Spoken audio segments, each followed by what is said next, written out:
국제 금값이 연신 최고가 기록을 경신하고 있습니다. 금 관련 상품에도 자금이 몰리고 있습니다. 고공행진하던 국제 금값이 하루 사이 5% 넘게 폭락했습니다.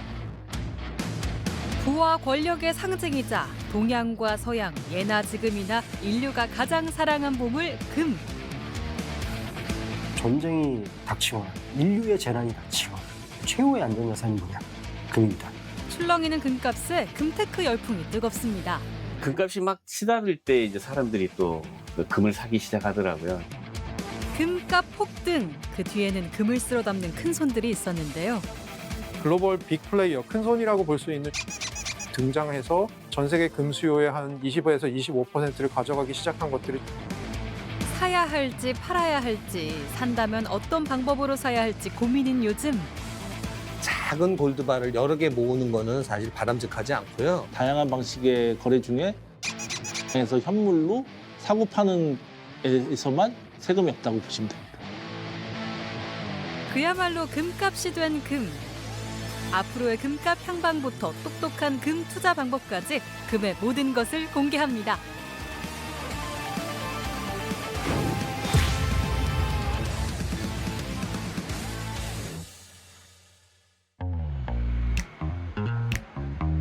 서울의 한 금 거래소.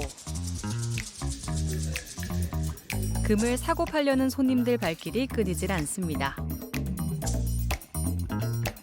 10돈짜리하고 100g짜리 두 종류는 완불 하시고 한 2, 3주 기다리셔야 되고요.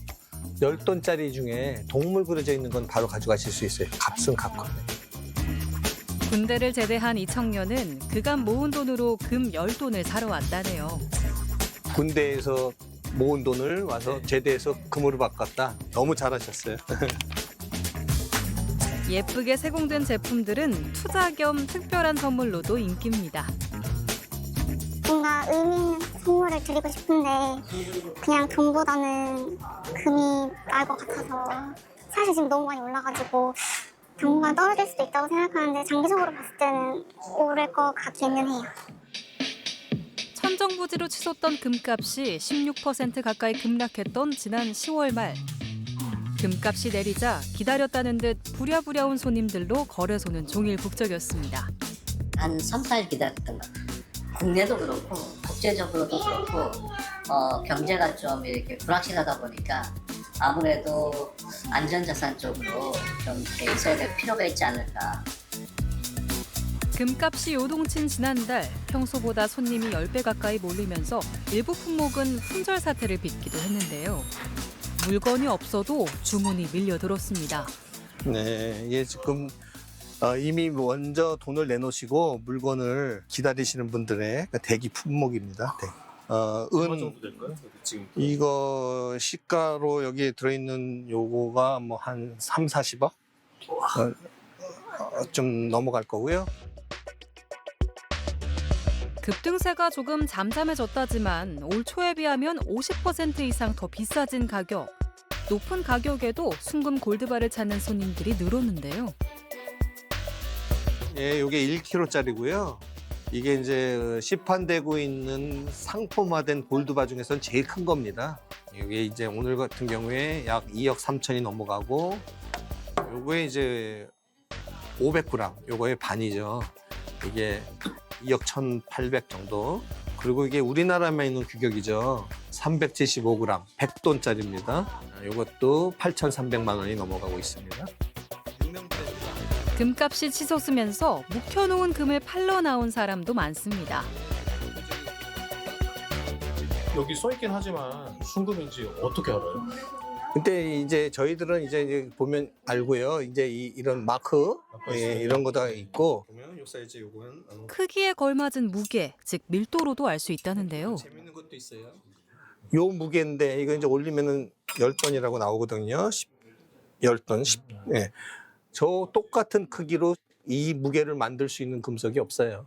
가장 유사한 게 텅스텐인데 그것도 차이가 나요. 예. 지난해 1월 1트로이온스당 2,000달러 선이었던 국제 금값은 지난달 4,000달러를 돌파했습니다. 2년도 안 돼 2배 넘게 폭등한 겁니다.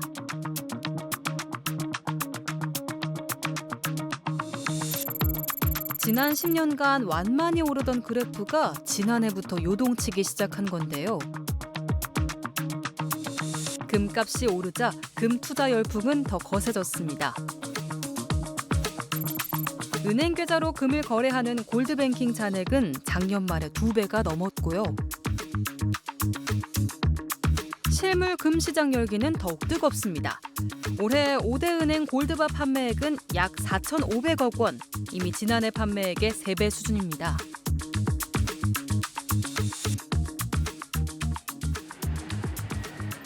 비금속상이 밀집해 있는 서울 종로거리로 가봤습니다. 금을 매입하는 곳도 덩달아 바빠졌는데요. 금값이 좋으니까 아무래도 좋을 때, 금값이 많이 올랐을 때 많이 받고 싶어서. 집에서 모아온 금부치는 기다리는 동안 우선 1차 감별을 합니다. 자석에 이렇게 찰싹 붙으면 이건 가짜예요. 다른 거는 안 붙는 거 한번 보여주시겠어요? 안 붙는 거? 네. 진짜 금은 자석에 붙지 않는다고 하네요. 정확한 매입가를 산정하려면 다른 보석은 제거하고 금 함량과 중량을 정확히 확인해야 합니다. 이거 이렇게 세트인데. 와. 와. 집을 다 뒤졌구나. 서랍 속에 잠들어 있던 오래된 장신구들 얼마나 받을 수 있을까요? 500은 넘지 않을까. 어쨌거나 순금이 포함되어 있으니까. 150 정도? 아니 앞에 분들 보니까. 도무지 감이 잡히지 않지만 저마다 행복회로를 돌려보는데요. 자, 이거 순금 1.67돈 18K. 이거 아까 한꺼번에 잴게요. 0.03. 오. 가장 많은 건 역시 14K 장신구. 얼마나 나왔을까? 한번 해볼게요. 우와, 무게가 제법 나갑니다. 예상하셨던 금액이 나올지. 티끌모아 태산, 과연 얼마나 나올까요? 700? 742만 4,600원. 네. 400원은 이제 400원 제가 더 드릴게요. 네. 네. 아까 우리 여기 14K로 얼마 나왔을까 했던 거 있죠. 그거 금액이 600만 원이 넘어요. 그거 금액이. 짜투레기 금액이. 금 함량이 낮다고 무시했던 14K 장신구가 이렇게 효자되는 날이 오네요. 아가씨 때 쓰던 거 사실 이제 기가 끊어지거나 팔찌가 이제 끊어진 거 그런 걸 모아둔 게 있었어요. 근데 어제 이렇게 서랍 정리를 하다 보니까 뭉텅이가 이렇게 있는 거예요. 금 시세는 우리는 순금 시세만 알고 있는데 14K 시세, 18K 시세가 따로 나온 걸 제가 최근에 봤어요. 보고 14K도 돈이 되는 거구나. 제가 오늘 제일 많이 갖고 온 거. 있어도 땅에 죽지 않을 만한 짝퉁이었는데 이렇게 큰 돈이 될 줄은 전혀 몰랐습니다. 너무 행복합니다. 금값이 치솟으면서 오래 묵혀둔 장신구, 작은 자투리까지 가지고 오는 사람들이 늘었는데요. 집안에서 진짜 돌아다니던 걸 많이 가져오시는데 제일 많이 가져오시는 거는 진짜 오래된 예물. 집집마다 진짜 장롱 속 어딘가에는 다 그런 게 있거든요. 근데 지금 이제 세월이 흐르면서 금값이 이렇게 올라서 14K도 정말 옛날 순금 가격보다도 높단 말이에요. 그러니까 이제 예물 같은 거나 이런 거 가져오셨을 때 생각지도 않은 가격이 나오는 거예요. 시장에 다시 나온 장롱 속 금은 어디로 갈까요? 서울의 한 금 거래소 사무실, 요즘 가장 바쁜 곳이죠. 하루 종일 금부침만 들여다보는 이분들. 금값이 올랐으니까 차익 실현하려고 내다 판 물량들이 아침에 올라와요. 이렇게 이제 24K하고 14K하고 18K가 맞게 이제 들어왔는지, 함량은 맞는지, 중량은 맞는지 여기서 검수하는 곳이라고 보면 돼요. 한번 들어봐도 될까요? 네, 이쪽으로 오셔가지고 무게가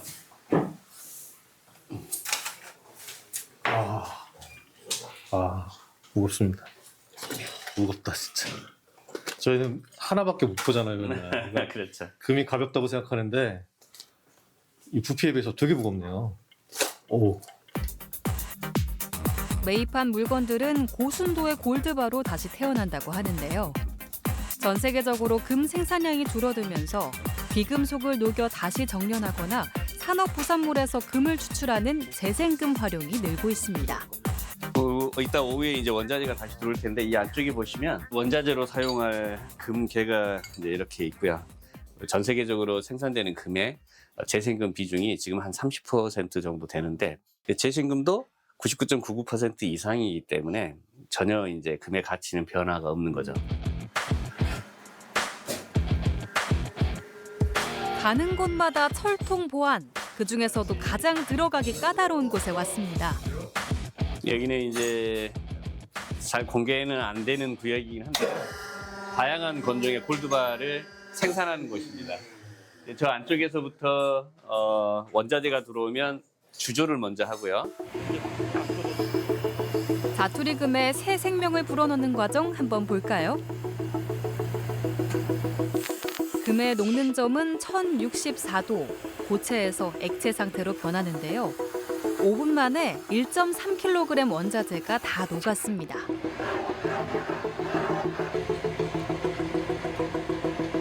산화되거나 변질되지 않는 성질을 지닌 금은 이렇게 열을 가해 정제하면 무한정 재사용이 가능한데요. 반짝반짝 1.3kg 금괴가 만들어졌습니다. 큰 금괴를 얇은 두께 골드바로 만들려면 납작하게 눌러 펴줘야 하는데요. 금은 단 1g으로도 1제곱미터 금박을 만들 수 있을 만큼 잘 펴지는 성질을 지녔습니다.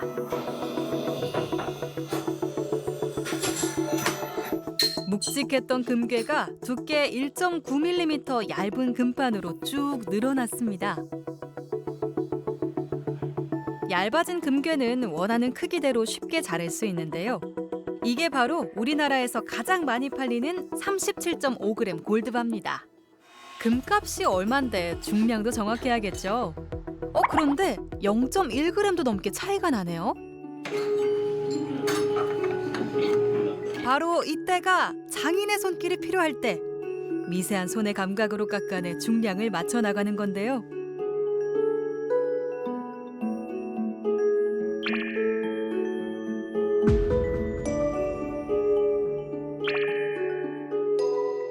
깎은 금은 그거 어떻게 해요? 이것도 똑같은 금이기 때문에 녹여가지고 다시 골드바 만들 때 재사용되고 있어요. 녹여서요? 네. 요즘 금값이 말 그대로 금값이다 보니 가루 한 톨조차도 버릴 수 없습니다. 여기 카페트 여기 반짝이는 거 뭔가요, 이거? 이거 같은 경우는 지금 깎다가 떨어진 금가루들이고요. 금가루예요, 저거? 네. 이런 거 같은 경우는 저희가 1년에 한 번 정도 카페트를 수거를 해서 태워가지고 다시 금을 다 회수를 합니다. 태워요? 네. 카페트를? 금은 안 타요? 그러면? 금도 같이 녹기 때문에 금이 녹으면서 이제 금만 남습니다. 녹으면. 그래요? 네. 사라지지 않고 변하지도 않는 금은 시대를 막론하고 가장 귀중한 자원으로 통했는데요. 근데 현대 사회에서는 우리 전자제품을 뜯어봐도 뒷면에 금색으로 막 회로가 그려져 있잖아요. 이게 사실상 순금과 똑같은 물질인데 금이 아주 소량으로도 얇게 펼 수도 있고 길게 느릴 수도 있고 또 전기도 잘 흐르면서 녹슬지도 않기 때문에 전자 문명이 발달할수록 금의 수요도 늘어나고 금의 가격도 따라서 증가할 수밖에 없죠. 영원하긴 하지만 자연적으로 더는 생기지 않는 한정된 자원이라는 점도 금의 가치를 끌어올리는 요인입니다. 세계금협회는 현재까지 채굴된 금의 양이 지난해 말 기준 약 21만 톤, 남아있는 매장량은 약 5만 톤으로 추산하고 있는데요. 여기서 중요한 게 이제 매장량이라는 단어를 좀 주목을 해야 되는데 지구에 있는 그 자원의 전체 양은 보통 자원량이라 부르고 매장량은 인간이 실제로 캘 수 있는 종류의 양만을 매장량이라고 합니다. 지표에서 인간이 지금까지 파내려간 가장 깊은 깊이가 약 12에서 13km 정도밖에 안 되거든요.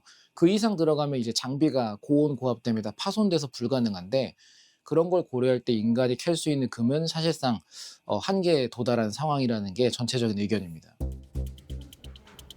대표적 안전자산으로 꼽히는 금은 과거 오일 쇼크, 글로벌 금융위기 등 경제 불확실성이 커질 때마다 가격이 급등했습니다. 최근에는 미중 무역 갈등에 대한 우려와 장기화되고 있는 전쟁, 달러 약세 등이 국제 금값을 밀어올린 배경으로 꼽히는데요. 지정학적으로 좀 긴장 상태에 놓인 지역들을 숫자도 많이 늘어났고요. 그중에 뭐 대표적인 게 이제 중동 불안 같은 것들이 계속해서 상존해 있고 러시아와 우크라이나 전쟁은 지금 계속해서 이어지고 있는 이런 상황이고요. 작년 초부터는 저는 이제 트럼프의 당선 가능성이라는 것들이 조금씩 올라오면서 그런 부분도 조금 어떻게 보면 금으로 사람들을 좀 이동시키는 역할을 하지 않았나 싶고요. 지난 3년 전부터 각국 중앙은행들의 금 매입량도 폭발적으로 증가했습니다.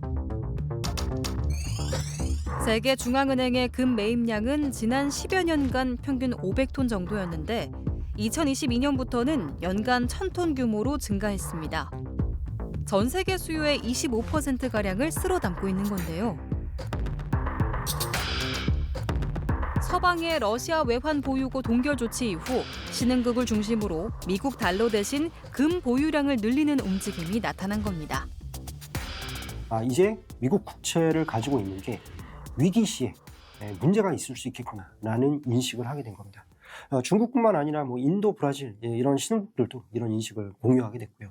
그러면서 외환 보유고 내에 달러 대신에 금을 보유하게 된 겁니다. 이게 저는 금 시장에 있어서 1970년대 브레튼 우즈 체제 붕괴 이후로 가장 큰 사건이라고 보고 있습니다.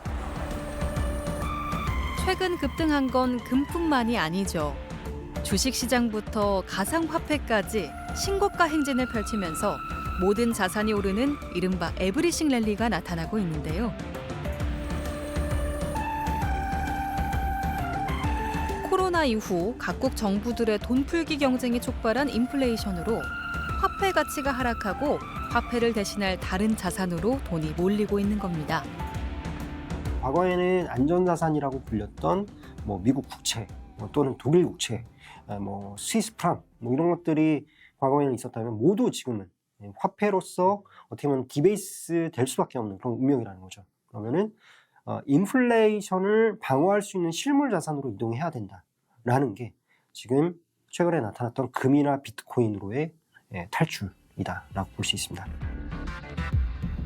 자고 일어나면 널뛰는 금값, 금 투자에 대한 관심만큼이나 기대와 우려도 큽니다. 금이 한정적인 자원이잖아요. 그래서 앞으로 더 희소성이 때문에 더 가격이 높아질 것 같아서 더 많이 오를까요? 지금 이미 많이 비싸지 않아요? 괜히 잘못했다가 꼭지 잡고 뚝뚝뚝 떨어지면 또 투자가 안 되잖아요. 뉴스에서도 지금 뭐 최고가다 이런 얘기 들어보니까 갑자기 그냥 뭐 투자 공부 한번 해볼까? 이런 생각도 들기도 했고. 금에 투자하는 방법도 다양해졌습니다.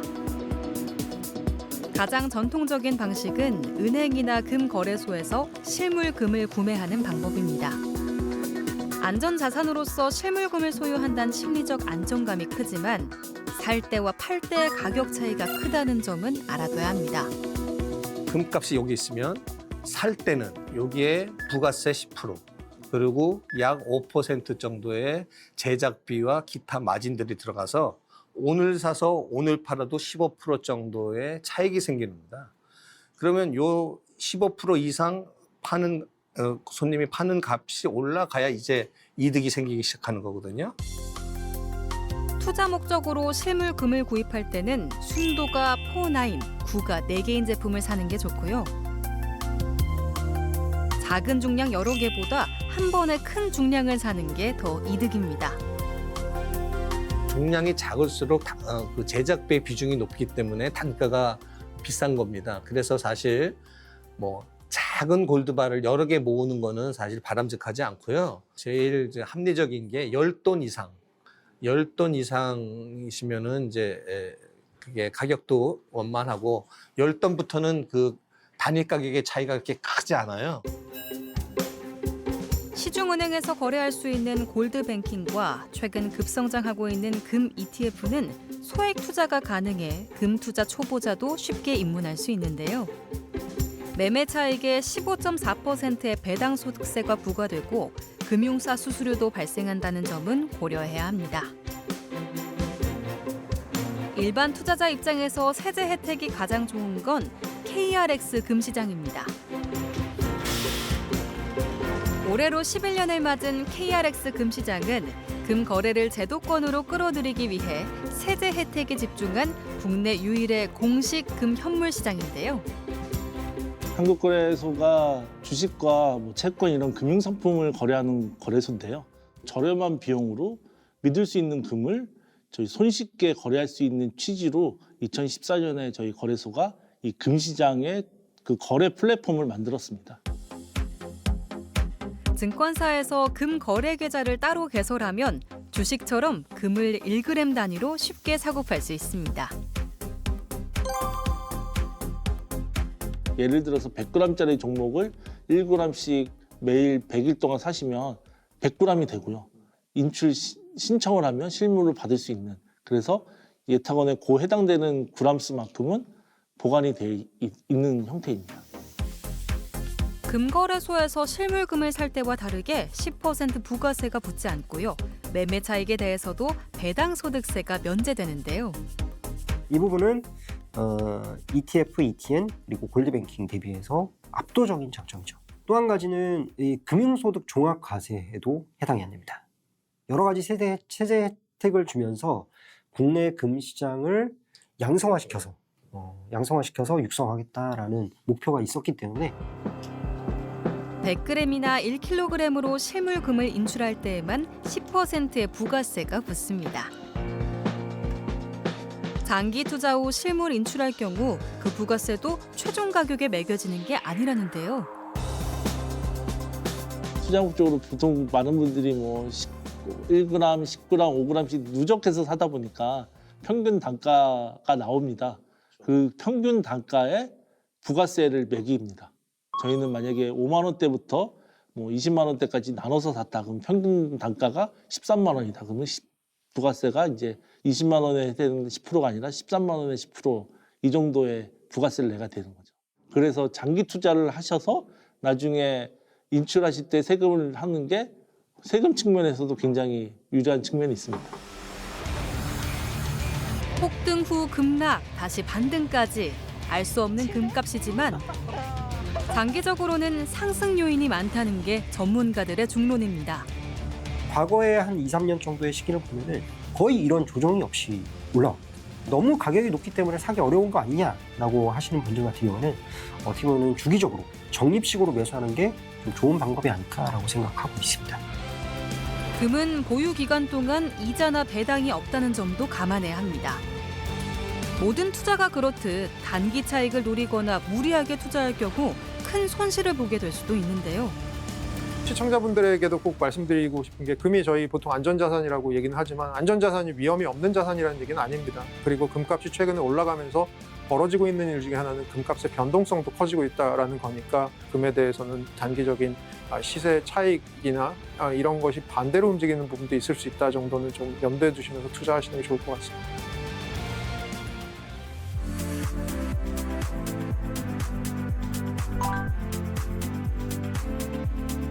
지구 내부에는 금이 많이 있군요. 무겁기 때문에 지구가 만들어질 때 무거운 것들이 안쪽으로 가서 사실 지구 금의 한 99% 이상은 다 지구 내부에 있습니다.